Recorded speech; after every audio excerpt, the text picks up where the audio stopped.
Hello, everybody. It's another episode of the Uncanny Spirits Club, and I have not really a sequel, but I guess a prequel of another spirit that I tried recently. Um, Not too many videos ago, I tried a new gin, the Drumshanbo with gunpowder tea and Sardinian citrus in a green bottle. And I think I mentioned in the video that they had both the original and that one at the store, and I grabbed the citrus one because it looked interesting. But I have since gone back to get the original in the blue bottle, which is Drumshanbo slow distilled gunpowder Irish gin with gunpowder tea, Oriental botanicals. Apparently, it's from the curious mind of P.J. Rigney, whoever that is. But apparently, according to the little story on the back, he has a laboratory. Ooh. He is a boundary-pushing begetter of handmade spirits. Oh, is he? So, whoever he is, well, PJ, I'm going to try more of your gin. He sounds fancy. The biggest difference in this versus the other one is, of course, this one does not have the Sardinian citrus. So I'm not expecting a huge difference in overall flavor, but I am interested to see just how much flavor changes the Sardinian citrus did add to the original. Now, we've since gone through the whole bottle of the citrus, so I can't do a straight comparison. It was delicious. Someone had a majority of it, but which would probably happen with this one as well. But I love lemon. we're going to try it. It's the same alcohol by volume as the other. It's 96 proof.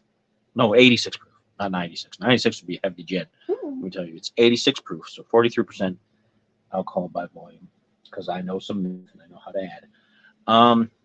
It is the same price as the other as well, $34.99 here in Ohio. Your prices, of course, may vary.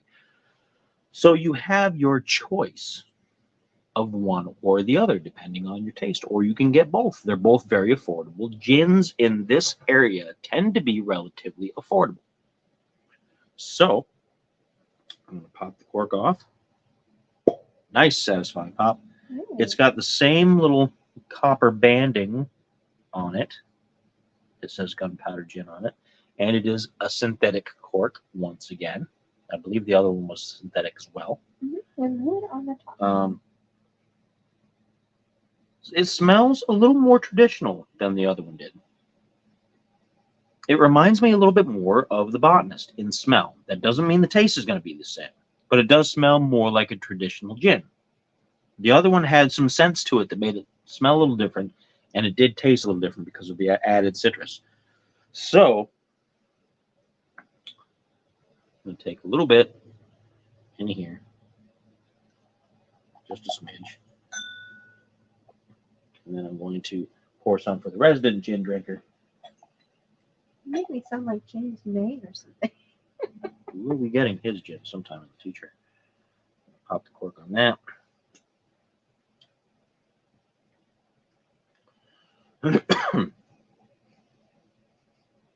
And it does smell a lot more lemongrass than the other one did.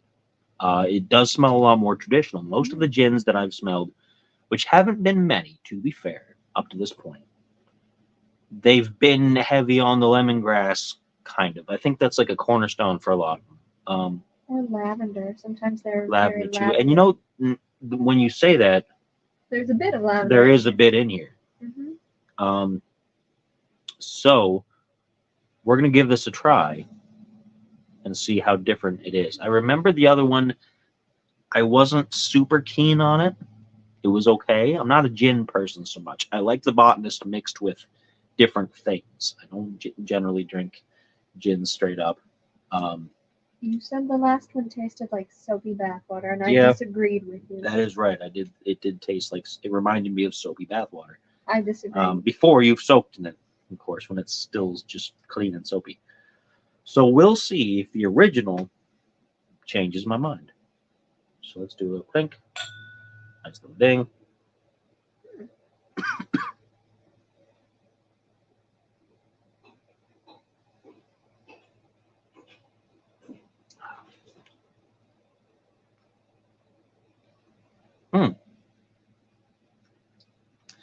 Now it's a little challenging of a flavor for me. It tastes stronger It than gets the other very sour and sharp at the end. It does not taste like the other one did. one. No. It's definitely has a much stronger, sharper taste. I think they altered the order of the botanicals, like how much of each one for the Sardinian citrus.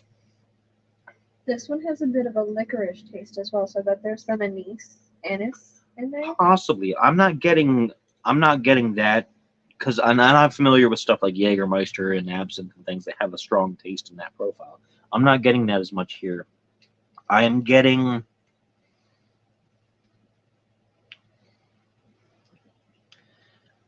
a sweetness with almost a mushroomy flavor, which isn't to say it tastes musty or like earthy like mushroom stuff tastes like, but it has a definite kind of, and it's going to sound gross and sound weird when I say it, but I don't mean it to sound gross.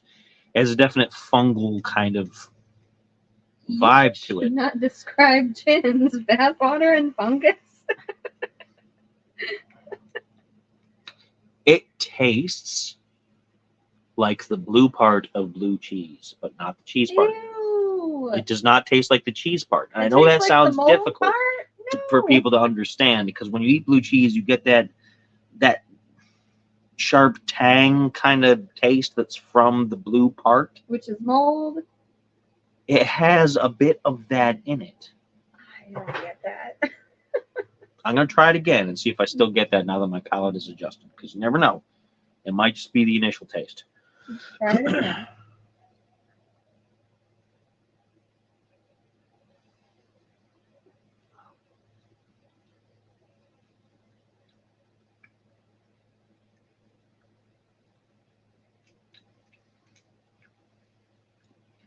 Now, there's something new in there on the second one. Do you taste the licorice a little bit? A little bit on the second one. Mm-hmm. It wasn't on the first, but it's stronger on the second. Because as you drink the first couple drinks, your taste buds are adjusting to the alcohol and things like that. And certain parts of your taste buds decide they don't really want to do anything anymore. They're like, oh, we don't like it, we're done. Or they're just hit by a lot of alcohol and they're kind of shut down and numb out a little bit. And other ones decide, what is this great flavor we're tasting? Or what is this awful thing? Or what is whatever? And you get kind of a stronger reaction to those. So that's why you always, if you're going to do a tasting, do at least two. One and then the other, to make sure after you've got that first shock to the taste buds, because the second one is usually different. And the second one is usually what continues the flavor throughout the rest of the drink. Does the second one taste like mold to you? I'm still getting a little bit of that, but not as much. It's a lot sweeter on the second one. And there are some hints of the bathwater. Some very bare hints. That's the lavender. Not much. Lavender And that could be like the lavender, because lavender is to me, it tastes typically like identified with soap and cleanliness and things of that nature. It is very interesting, and I would be very interested in finding out what it would be like in a gin and tonic. We tried the last one with both tonic water and club soda. I like the club and soda. It was decent. It wasn't. I still prefer the Botanist, but this, I think, would make a very good gin and tonic. I think the tonic water and the various minerals and things that make it different from just club soda would really make this kind of pop. And I have some in the fridge still, just a smidge. And maybe. I don't remember if I finished it off or not. I know we finished off the club soda. No, I think you still have I think we have a little bit of tonic water, and I meant to get some today, and I didn't. I think it would make a really good martini. But, which may be a bad idea, because we have Wheatley vodka right now. No. The Wheatley, of course, if you guys remember, You don't drink it neatly. was not good. I don't have enough vermouth to make a good martini right now. Maybe the next day or so I'll get some more vermouth and we'll give that a try. I think this one is much more amenable to either a gin and tonic or possibly a martini or a mixed drink. A nice cocktail, I think, would do very well with this. The Sardinian citrus, if you're of a mind of it, I think you could just take it up straight and really enjoy it. I really liked it. I wasn't really big on it, but I think because of how we did the mixing later, I think it was fine on its own versus mixing. Whereas this, I think, definitely would benefit hugely by mixing with something without watering it down too much. I wouldn't want to just like add water to it like you do with like a whiskey or a bourbon. This one is sharper. I know they're the same percentage, but it tastes stronger, if that makes sense. That's a good point, because bourbons do the same thing. There are a lot of bourbons that are exactly the same proof, but because of how they're made, some will just hit you right in the face and just like melt your tongue, and other ones just won't. Other ones will just be and they're the exact same proof, not a lot different, maybe even the same barrels. It's just what they did to make it, and this is very similar to that. So, let me show you guys the bottle one more time. It's pretty. The bottle's very pretty. Drumshanbo Gunpowder Irish Gin, $34.99 in my local grocery stores here in Ohio. Of course, your prices may vary based on local taxes, etc., and fees. But all in all, not bad. It surprised me a bit compared to the other one. And I'm going to do some experimenting with it and see what I can do with it. It's 86 proof, so not the strongest thing you're going to find, but not shy by any means. I'm going to show them a little jackalope. Of course, it does have the jackalope up there. It's cute. So, and this is of course, Irish gin that's been influenced by Asian botanicals. So you get some Asian symbology over on the side there. Okay. So that's that. And I will see you folks next time. And as always, cheers.